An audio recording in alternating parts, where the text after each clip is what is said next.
Goeiemôre geliefdes en welkom weer eens by die Afrikaanse Evangeliese Kerk in Ierland. Geliefdes, vanoggend wil ek met julle gesels oor ons groot nood en God se groter genade. Ons groot nood, God se groter genade. En ons skrifgedeelte vanoggend is net die een vers. Ek het beloof ons sal hierdie vers op sy eie behandel en dit is Lukas 23 vers 34. Lukas 23 vers 34. En as ons dan in die woord van God oopmaak, kom ons maak die oor eers toe. Goeiemôre Hemelse Vader. Here, ons kom na U toe vanoggend as mense in nood. Maar ons weet dat U genade altyd groter is as enige nood wat ons mag beleef. U genade is groter as ons sonde, groter as ons vrese. Here, en ons kan vanoggend op ons gesigte val en net sê, dankie Here, wees my arme sondaar genadig. Here, ek vra dat U elkeen wat luister vanoggend op spesiale manier sal seën, Here. Dat U ore sal oopmaak, dat U verstand sal oopmaak om te verstaan, en dat U elkeen sal lei om hierdie boodskap in hulle harte te vestig.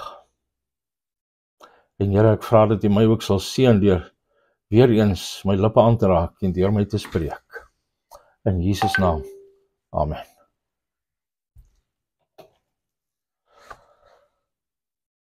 Geliefdes, kom ons lees dan Lukas 23 vers 34. Toe sê Jesus, Vader, vergeef hulle, want hulle weet nie wat hulle doen nie. Hulle het sy klere verdeel deur te loot. Geliefdes,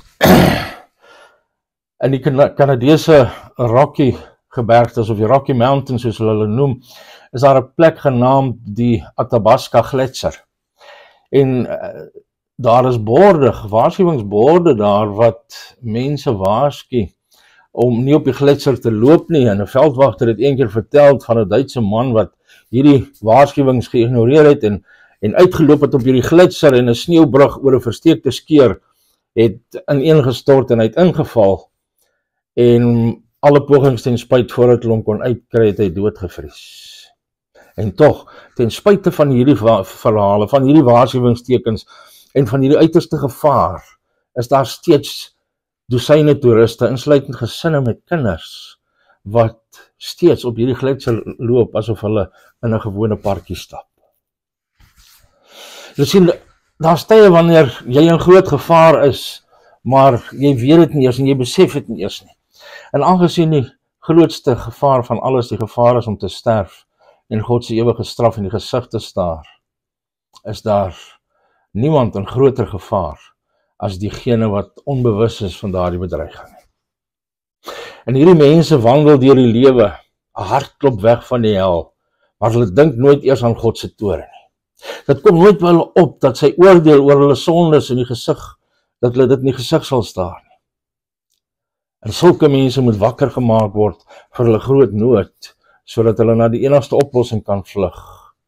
En dit is God se oorvloedige genade in die kruis van Jesus Christus. Julle sien, diegene wat daardie dag rondgestaan het en die kruisiging dopgehou het, was in ernstige geestelike gevaar, maar die meeste van hulle was onbewus daarvan. Die Romeinse soldate het dit net as nog 'n dag se werk gesien. Dat is soms 'n nare werk, maar iemand moes dit doen en dit het die rekeninge betaal. Sommige in die skare het dit as 'n gruwelike, maar tog interessante skouspel gesien. Baie was bedroef en het gedink dat 'n goeie man wreed en onregverdig behandel word, maar hulle het geen verband gemaak tussen hulle sonde en sy dood nie. Hulle het dit gesien as 'n politieke vendetta wat die Joodse leiers teen Jesus gehad het, 'n profeet wat die lyn oorskry het deur hulle sondes te konfronteer. En die Joodse leiers was meestal verlig, bly om ontslae te raak van hierdie lastige profeet wat hulle tempelbesigheid belemmer het. En die mense was dus in verskillende grade van geestelike gevaar, maar hulle was onbewus daarvan. En in hierdie toneel kom 'n uitroep van Jesus aan die kruis wat beide die sondaar se groot nood en God se groter genade openbaar. Wanneer hy uitroep, Vader, vergeef hulle, want hulle weet nie wat hulle doen nie. En hierdie was die eerste van 7 laaste sinne wat vir ons in al die evangelies opgeteken is wat Jesus van die kruis af gespreek het. En Lukas self teken slegs 3 daarvan op en ons sal na die ander 2 in 'n toekomstige boodskap kyk. Maar Jesus se gebed openbaar ons groot nood en God se groter genade. En voordat ons na sommige van die geestelike lesse van hierdie gebed kyk, moet ons die feit hanteer dat dit ontbreek in sommige vroeë belangrike manuskripte van die Nuwe Testament. En ongelukkig besit ons geen oorspronklike Nuwe Testamentiese manuskripte nie. So wanneer daar variasies is, dan moet ons al die manuskripte wat ons het vergelyk en probeer bepaal watter een heel waarskynlik die oorspronklike is. En 2 tipes bewyse moet dan opgeweeg word. En die eerste is die eksterne bewyse en dit evalueer die manuskripte self ten opsigte van watter een die vroegste en mees betroubare ondersteuning het. En in hierdie geval lyk dit asof die manuskripbewyse leun na die weglating van die vers uit Lukas oorspronklike evangelie volgens Darrell Bock in sy boek Lukas. En ook Bruce Metzger in 'n tekskommentaar oor die Griekse Nuwe Testament, die tweede uitgawe. Maar ons moet egter ook die interne bewyse in ag neem. En die interne bewyse ondersoek verskillende redes waarom 'n variant moontlik plaasgevind het. In die geval van hierdie vers is dit waarskynlik makliker om die weglating van die gebed te verduidelik as die invoeging daarvan. Want in die lig van die streng oordeel oor Jerusalem in 70 na Christus kon 'n latere skrywer dalk gedink het dat Jesus se gebed onbeantwoord was en dit dus uitgelaat het. En daar's 'n paar ander redes om te argumenteer dat dit oorspronklik aan Lukas was of ten minste 'n opregte uitroep van Jesus van die kruis af wat later ingevoeg is. Want hierdie uitroep asem dieselfde gees van vergifnis teenoor mense vyande uit as wat Jesus in Lukas 6 vers 27 tot 36 geleer het. Maar selfs al aanvaar ons dat dit oorspronklik van Lukas is, moet ons mooi oor die vers dink aangesien baie mense dinge daaruit aflei wat ander skrifgedeeltes weerspreek. En ek wil ons kortliks net op 4 dinge wat hierdie gebed nie was nie.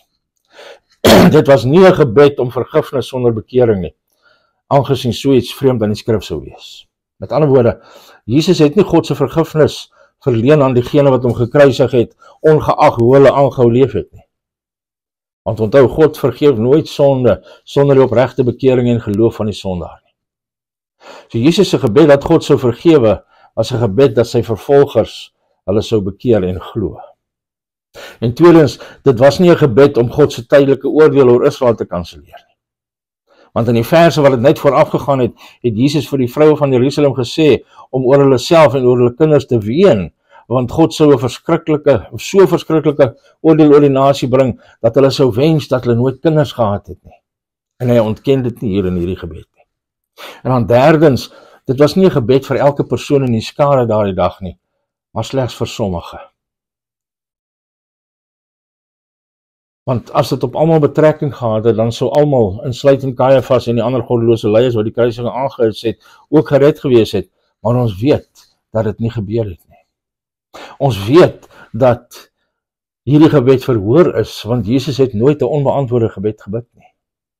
En alhoewel het waar is dat God Jerusalem vir nog 40 jaar van oordeel gespaar het, wat baie toegelaat het om tot geloof te kom, was Jesus se gebed nie net om die stad te spaar nie, maar om vergifnis wat God se redding beteken. En dit is nie genoeg om te sê dat Jesus die moontlikheid van redding vir almal voorsien het nie, aangesien hy bid vir werklike vergifnis vir diegene wat hom onwetend doodgemaak het. Ons moet dus Jesus se gebed verstaan as van toepassing op diegene in die skare wat die Vader gekies het om aan die Seun te gee, maar wat nog nie tot geloof gekom het nie. Want in Johannes 6 vers 37 tot 39 het Jesus geleer dat die Vader reeds 'n spesifieke aantal siele aan die Seun gegee het en dat Jesus geen een van hulle sou verloor nie. En dan verder in Johannes 17 op die nag voor sy kruisiging noem Jesus weer in sy gebed dat die Vader sommige aan die Seun gegee het sodat die Seun hulle die ewige lewe kan gee in Johannes 17 vers 2. En dan sê hy bid spesifiek vir hulle, nie vir die hele wêreld nie in vers 9. En terwyl God se vergifnis beskikbaar is vir almal wat na Jesus toe kom, soos Johannes 6 vers 37 die tweede gedeelte vir ons gee, is die Bybel duidelik dat die enigstes wat sal kom, diegene is wat deur God getrek word, Johannes 6 vers 44 en 6 vers 65.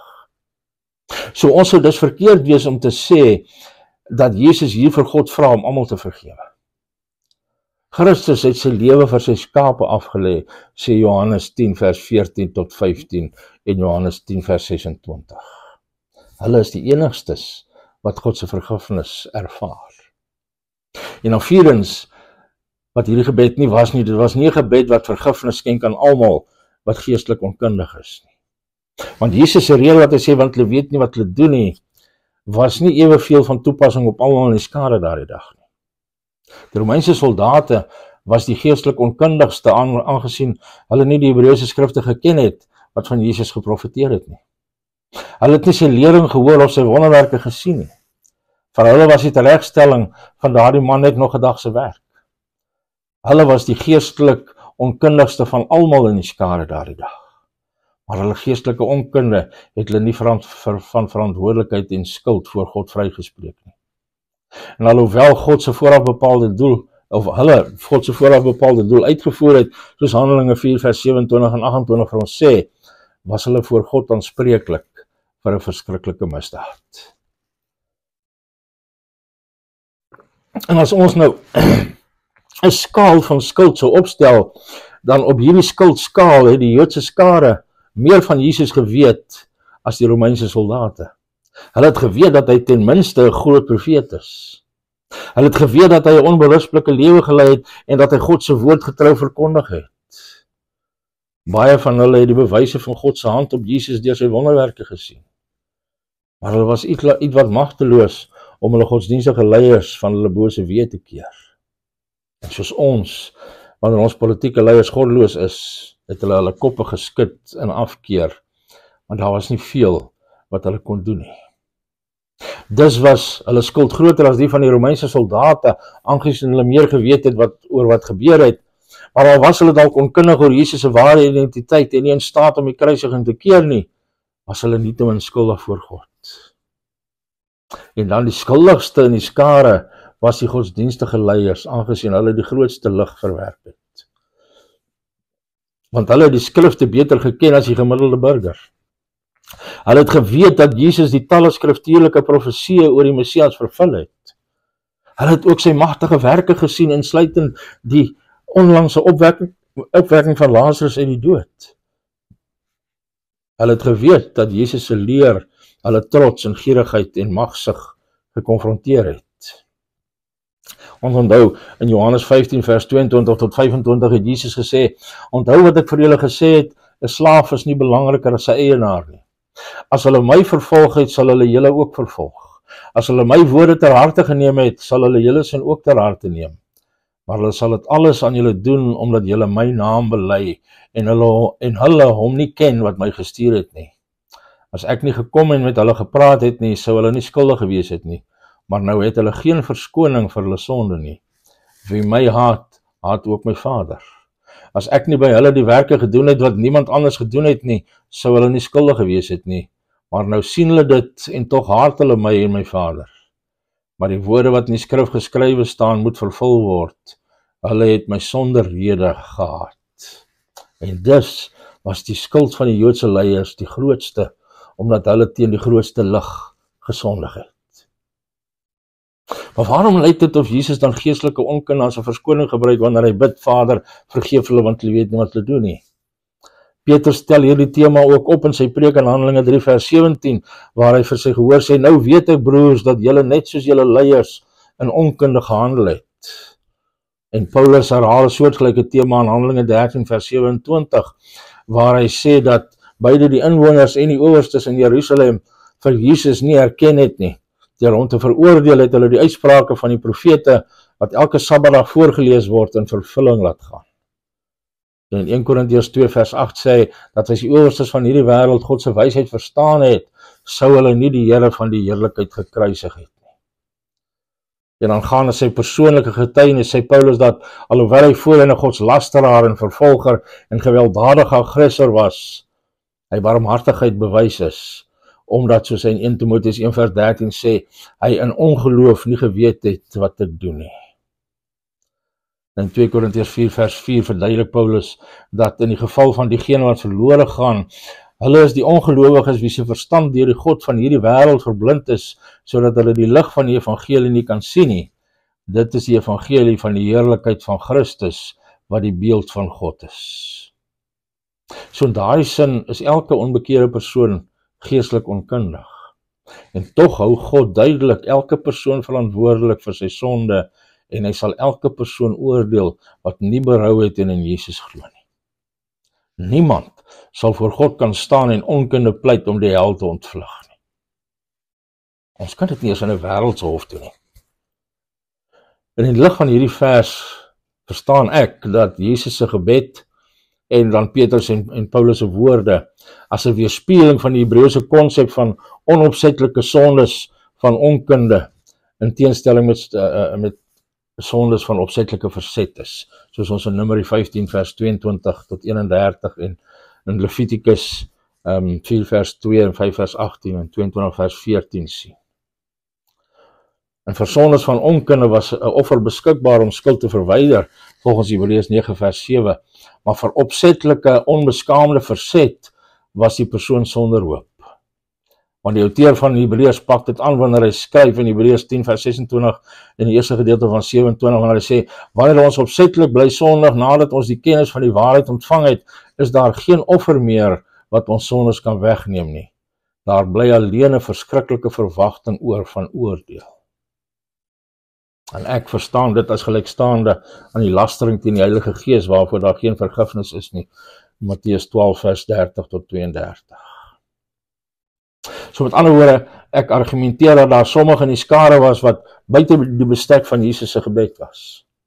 Sommige van die Joodse leiers het die onvergeeflike sonde gepleeg en Jesus se werke aan Satan toegeskryf. Hulle was nie onkundig nie en hulle kon nie vergewe word nie. Ander Joodse leiers, en slegs God het hulle harte geken, soos Paulus, was ywerig in vir hulle Joodse stelsel, maar hulle was onkundig oor Jesus se identiteit. En baie van hulle, soos Paulus, het genade gevind. Anders soos die Joodse skare, was selfs meer onkundig en baie van hulle het God se vergifnis ervaar. En waarskynlik het baie van die Romeinse soldate ook hoop in Christus gevind deur die getuienis van die vroeë kerk.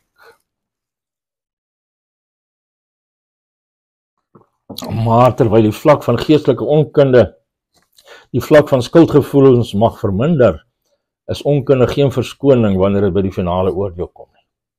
Almal staan skuldig en veroordeel voor God, soos Paulus so kragtig in Romeine, die eerste 3 hoofstukke van Romeine argumenteer. Maar goed, kom ons fokus nou op 4 geestelike toepassings wat ons uit Jesus se gebed kan put. Eerstens, die sonde van goddelose mense is veel groter as wat ons ooit gedink het. En terwyl onkunde skuldgevoelens verminder, verwyder dit die skuldgevoelens nooit nie, of die skuld nie. As dit wel so gebeur, dan sou ons die heidene in hulle geestelike duisternis sonder die evangelie laat voortgaan. Maar soos Paulus in Romeine 1 vers 18 tot 20 argumenteer, hy sê, God openbaar vanuit die hemel sy toorn oor al die goddeloosheid en ongeregtigheid van die mense wat die waarheid deur hulle ongeregtigheid probeer onderdruk. Wat 'n mens van God kan weet, was immers binne hulle bereik, want God het dit binne hulle bereik gebring.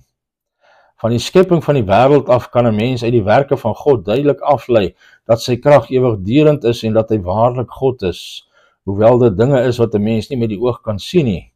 Vir hierdie mense is daar dus geen verontskuldiging nie. En die theoloog A.W. Pink het in sy boek Die 7 Spreuke van die Verlosser aan die kruis, sê hy wel as hy 14, sonde is altyd sonde in die oë van God, of ons daarvan bewus is of nie. Sondes van onkunde het net so werklik versoening nodig as bewuste sondes. God is heilig en hy sal nie sy standaard van geregtigheid tot die vlak van ons onkunde verlaag nie. Onkunde is nie onskuld nie. En een teken van ware bekering is dat God al hoe meer die dieptes van jou eie sondigheid aan jou openbaar.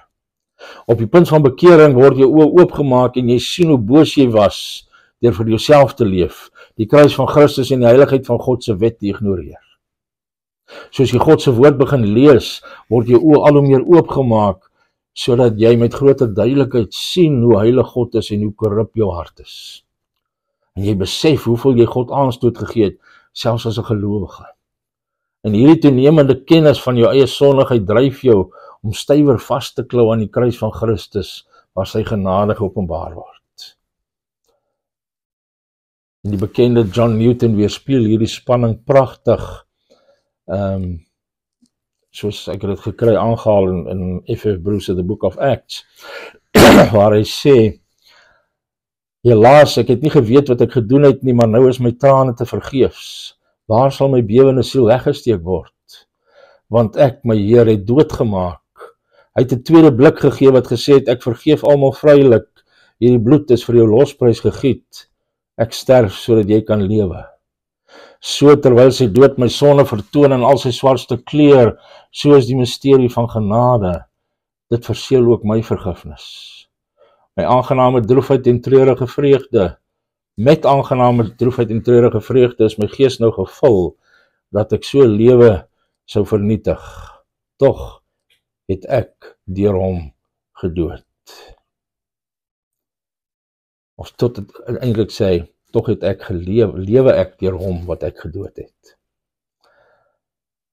Newton se woorde lei dan tot die tweede les van hierdie gebed van Jesus, en dit is dat die genade van die heilige God is baie groter as wat ons ooit gedink het.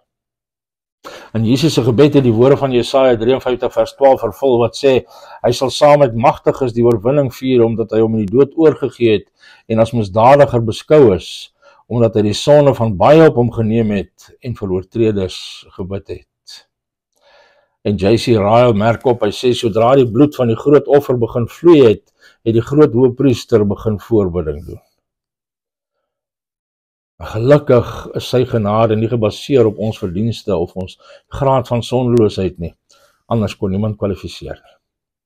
Het is bloot gebaseer op sy soewereine genade wat vrylik gegee word aan diegene wat sy toorn verdien. Jesus se gebed vir diegene wat hom gekruisig het, behoort ons te leer om nooit 'n beperking op God se reddende genade te plaas nie. Maar ons doen dit dikwels nie waar nie. Ons sien iemand wat so boos is dat ons verkeerlik dink dat hy buite God se reddende genade is. Ons dink soms onsself is, en dit is nie so nie. God verlustig hom daarin om die grootste sondaar te red as 'n trofee van sy oorvloedige genade, soos 1 Timoteus 1 vers 15 en 16 vir ons verduidelik.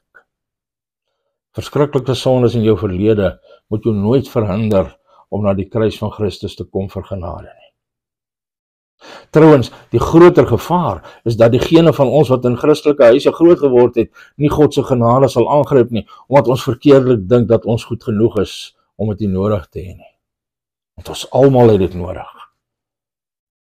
En dank God, niemand kan dit uitput nie. En derdens, ons behoefte om te vergewe en te bid vir diegene wat ons te nagekom het, is baie groter as wat ons ooit gedink het. En Jesus is ons groot voorbeeld. Hy was vry van alle bitterheid teenoor diegene wat hierdie bose daad teenoor hom gepleeg het. Die meeste mense in Jesus se situasie sou vloeke en dreigemente teenoor hulle vyande uitgespreek het, maar sou geen mag gehad het om dit uit te voer nie. Maar Jesus het die mag gehad om sy vyande uit te wis, maar hy het geen dreigemente uitgespreek nie. Petrus roep ons op om Jesus se voorbeeld te volg, wat soos in 1 Petrus 2 vers 23 sê, toe hy beledig is, het hy nie terug beledig nie, toe hy gelei het hy nie gedreig nie, maar alles oorgelaat aan hom, wat regverdig oordeel. Die feit is, God sal verheerlik word, beide in sy genadige redding van sy uitverkorenes en sy regverdige oordeel oor die verworpenes. Die redding van sy uitverkorenes verheerlik sy liefde en sy barmhartigheid en genade. Die veroordeling van die goddelose verheerlik sy geregtigheid en regverdigheid. Maar ek dink dat ek die siening van God verdedig, dat God meer verheerlik word in sy barmhartigheid as in sy oordeel. Onthou toe homself aan Moses geopenbaar het, gaan hy aan en beklemtoon dat hy is die barmhartige en genadige God, lankmoedig, vol liefde en trou. Ek betoon my liefde aan geslagte en geslagte. Ek vergewe ongeregtigheid, oortreding en sonde. En na dit alles eers, dan noem hy met minder klem dat ek spreek niemand sonder meer vry nie. Hierdie gedeelte kan julle in Exodus 34 vers 6 en 7 gaan lees. En dit beteken dat ons as God se mense oordrewe genade moet bewys aan diegene wat ons te nagekom het.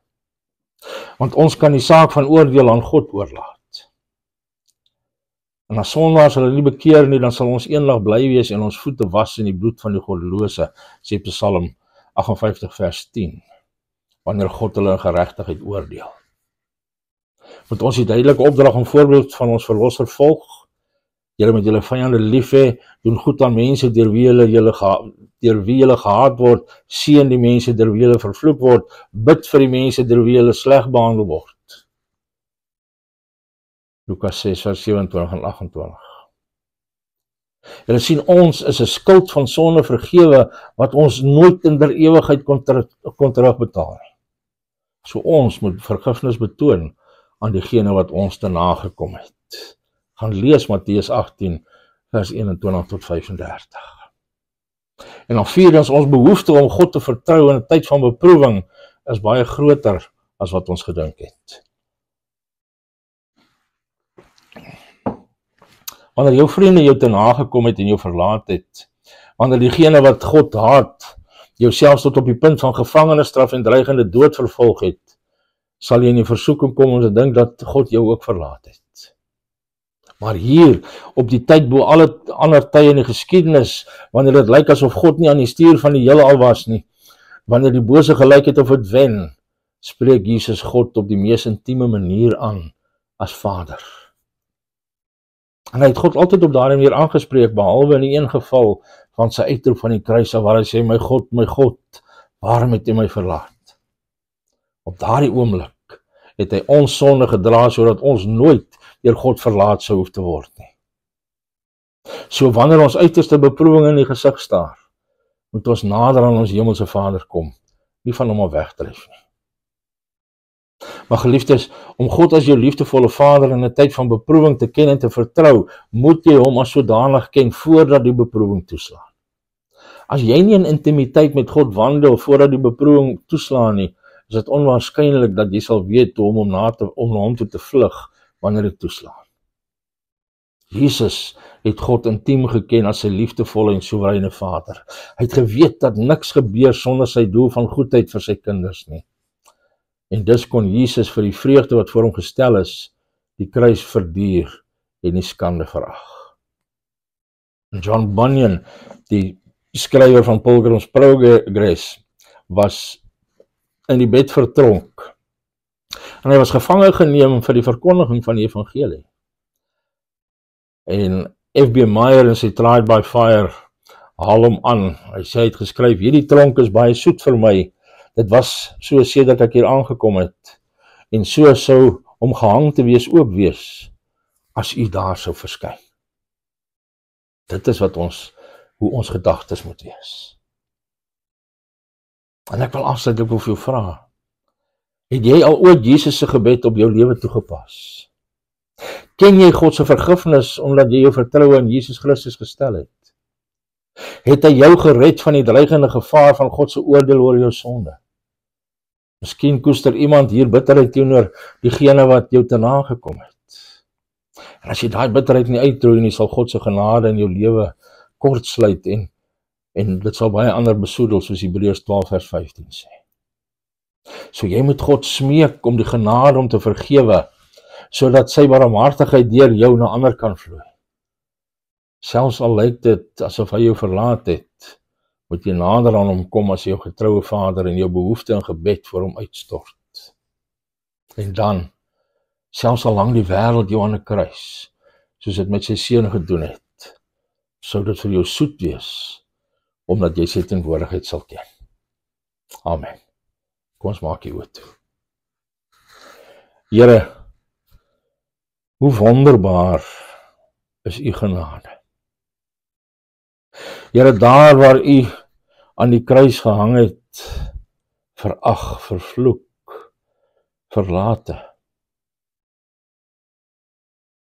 het u geen haat of toorn gevoel teenoor diegene wat dit aan u gedoen het nie. Slegs liefde en vergifnis. Here, vergewe ons dat ons u aan daardie kruis gehang het. En Here, help ons om te kan vergewe soos u vergewe het. In Jesus naam. Amen.